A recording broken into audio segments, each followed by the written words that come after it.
Oh, who is it? Hold on. We're going to take the call and then I'm going to read this comment? Good morning, caller. You're live on LNT. What's up? Hi, good morning. Azem. Good morning. And Jade, I think it is. Morning. Konris Maynard here. I Hey, just happened to be listening. friend of the show. Sorry? I said friend of the show. What's up?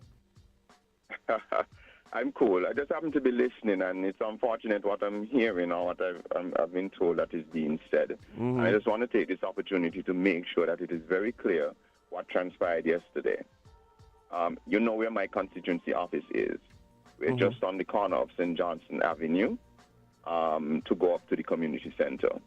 We were on the road, and the police stopped us and told us that they were given instructions that Aquila must go first. At this point, Aquila was all the way across by the gas station or thereabouts when they first stopped us. We asked why. We weren't given those instructions. We are closer. We just have to go up the road here. All we have to do is to turn right. We can go and get out of the way of them before they come across the road. They insisted that they were told or instructed that they must go first. I said, but why are you going to do this when we are right here? We are closest to the community center. There's nothing that is going to stop us. Nothing that you have in law that allows you to prevent us from moving forward. And we can get out of the way. They're all the way up there already. And so we said, look, we don't want to be in any confusion. Please let us go. We tried to move. The police brought their vehicle and blocked our vehicle from turning up the road. And so the vehicle that had our music on it, the police came and blocked. Even when we tried to move past, to get out of the way, the police still insisted that we must stay. Meanwhile, we are telling them, look, let them wait because they still have some time to go. And if you go to Bucky Got It, he has a video up. You can see when the police approaches them and asks them to wait. And then they still insist that they're going to go through with it. You could go straight.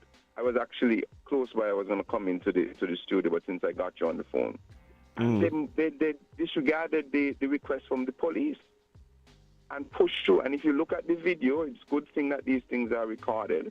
While we are there, unable to move with our team because the police is telling us not to go, Aquila, Nisbet, and a few others just walked straight and effectively started running. I don't know what was the reason why she had to go first. We would not have minded if they were in front of us, and we would let them go. In fact, we thought they were going to turn up Virgin Newton Street. That is the street with the hospital. And so they passed that street that they can go up.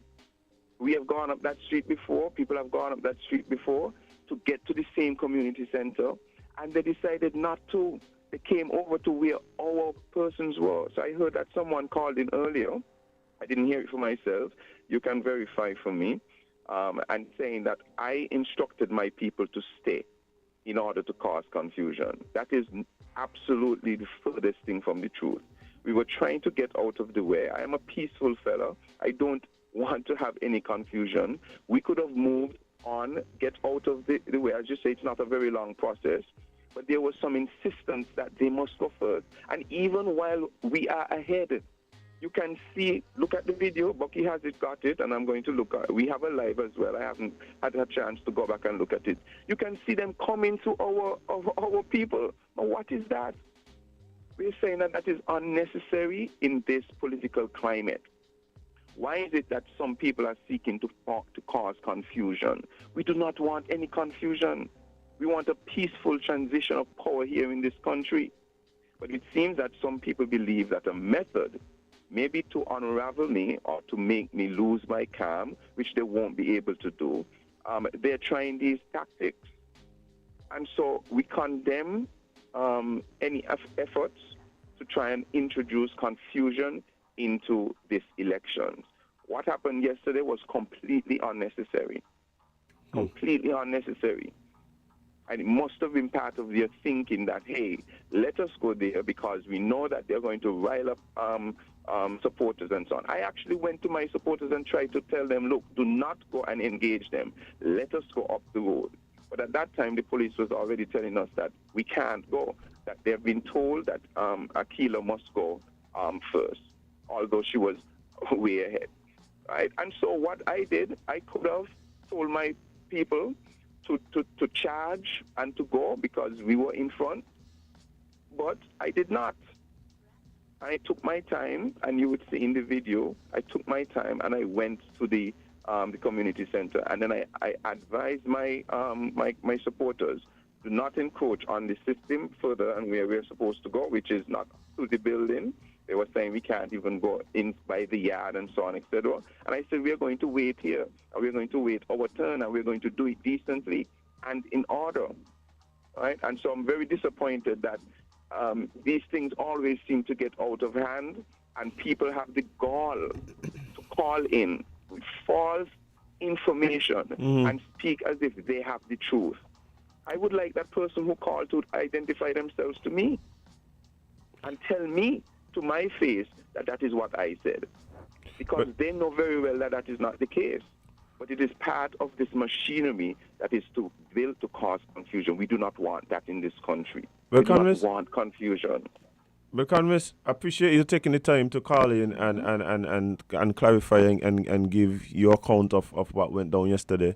Really happy that you did get to call in and tell us. But you keep saying strategy and to cause confusion, right? And Yes. and I love the fact that you said it was unnecessary, because even without me knowing the facts of the case, that was my entire position. Yeah. I don't even understand why it's necessary. So the question I'm going to ask you, from your perspective, what was it that actually caused what element was it that caused the friction in the first place? Because it seemed as though from what you're saying, I would have to put some blame on the police. No, you cannot blame the police in this situation at all. The police is not to be blamed here. The police were given instructions. At least that is what they told us. They told us that they were told that a killer must go first. When we explained to them, there is no basis in law for you to do that. What do you have? There's nothing in the law that says that somebody must go first and so on. I heard you talking about arrangements with the electoral office and so on. No arrangements were made in terms of what time for sure persons were going to go. I did speak with the presiding officer, right, who suggested that we should go at different times. I told him, well, we had already planned and scheduled for us to be at 10 a.m. Because we were going to join our other colleagues after, so we could not change our time. But so you guys were you guys had a coordinated.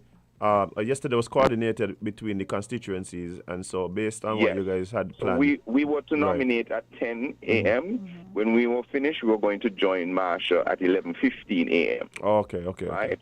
And so we were saying, look, what will happen is we will abide by whoever reaches first, and we're not going to cause any confusion.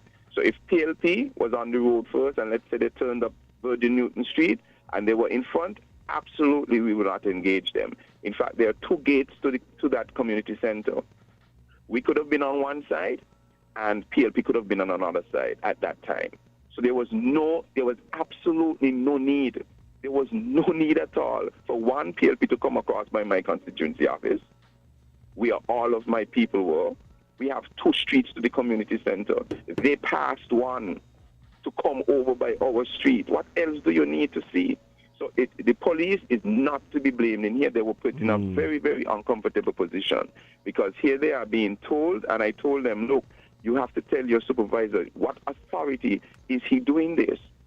Is he telling you to do that? And so I think that is why, if you look in the video, they then went to Akila and the Prime Minister to say, look, these people are over there, allow them to go up because they were there first. But they refused that, of course. And they did not cooperate with the police. And so I don't put any blame at all on the police. It's whomever gave the instruction to the police that Akila Nisbet and the Prime Minister must go first. And we know where that is coming from. There's only one person who is going to be giving that instruction, or one set of people who are going to be giving that instruction. That is where the breakdown happened. By contrast, I know that this would not have happened with the other candidate in constituency number 3, because there is no need for that person to try to cause confusion. Imagine there's a group of Labour supporters on a corner of a street, and Keelan Nisbet and Timothy Harris sees it fit to walk through that crowd of supporters. What is that? Isn't that taunting the supporters? Isn't that trying to make something happen? Trying to cause a scene? That is what their intent was. We did not encroach upon them. We did not try. In fact, I went to some of who I know are my boisterous supporters, and I told them, I gave an instruction, please keep everything positive. Do not go into their space. So this is squarely, as I said, I don't blame the police. I also don't blame the electoral office, because this is something that should happen in a civilized way. It's a long process. It takes about 10 minutes. We can just wait for each other to pass. But in order for us to have waited in that situation for them to pass, we will have to then come back off of the road to let them go through. Well, what is that? And so what we're seeing here, and I tell you what this is, it is an intentional effort to stir confusion, because Timothy Harris believes that is going to win him points. He also believes that it can unsettle us and put us out of our mojo and our rhythm, but we're not going to allow that to happen. We're going to remain focused. We're going to do what we have to do. We're going to go to all of the voters and explain why it is that you should vote for Konris Maynard in constituency number 3 and all the other candidates across the country, and in particular why it is that in number 3 we should go a different way, because someone who has been there for 6 years, 4 years as a senator, 2 years as a parliamentarian, as a minister of government, and only now can be trying to announce, for instance, last night, announce initiatives to be delivered today. We're saying no to those kind of things. And I want to take this opportunity to ask the country to ensure that this is a peaceful election. I have told all of my supporters in constituency number 3, those who do things like put up boards and so on, etc., do not touch any property for anybody else. We must never be the first one to do that. However, I've also said that we will not stand by and allow ourselves to be trampled on. But we're not going to be the ones to instigate anything. And I want to encourage persons that it is not worth it to bring our country into turmoil because of some politician who you perceive to have power giving you instructions to do that. There's probably going to be somebody who's going to face fines or jail time because they went across on I think Heon Street and removed the paraphernalia for Dr. Jeffrey Hanley. They're going to face that, and I'm pretty sure that they got instructions to that. Don't allow anyone to cause you to get yourself in any trouble. It is not worth it. We can do this in a civilized way. But I want the general public to see that all of the aggression in this election is coming from one particular place. All of the instigations and so on to get people riled up and troubled and so on is coming from a particular side. Let us reject that. We are growing as a democracy. Let us show our maturity. We can do this thing in the proper way. And I am willing to do that. But I will not stand by and allow anyone to trample on myself or any of my supporters and thinking that we must cow because you are perceived to have the political power. Yesterday was an abuse of the state power because instructions were given to the police and you use the police to carry out your own aggression. We must say no to those kind of things. So I want to thank you for the opportunity to clear this up.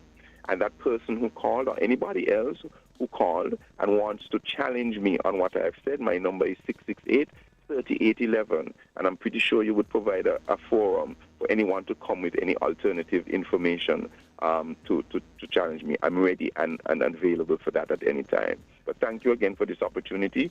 I'm sorry to encroach upon your show, but these are important times, and the facts must always be there. As I said, you can go to, I saw this video this morning just before a meeting I just came out of, from Bucky Got It, which shows that they encroached upon us. We never encroached upon them. All right? All right, Konris, again, I appreciate you taking the time to reach out and call us. Happy that you got in. And at the same time, like you said, I want to echo your sentiments about wanting this to continue in a civil manner and a peaceful manner. And the truth is, by next Friday is what I can tell. Yes. And while I'm here, I'm going to ask you to vote for the Kitts-Nevis Labour Party in whichever constituency you're in. Of course, anything less to be uncivilized. All right, Konris, big up yourself, bro. All right, all the best, man. Take care. So you the Labour today?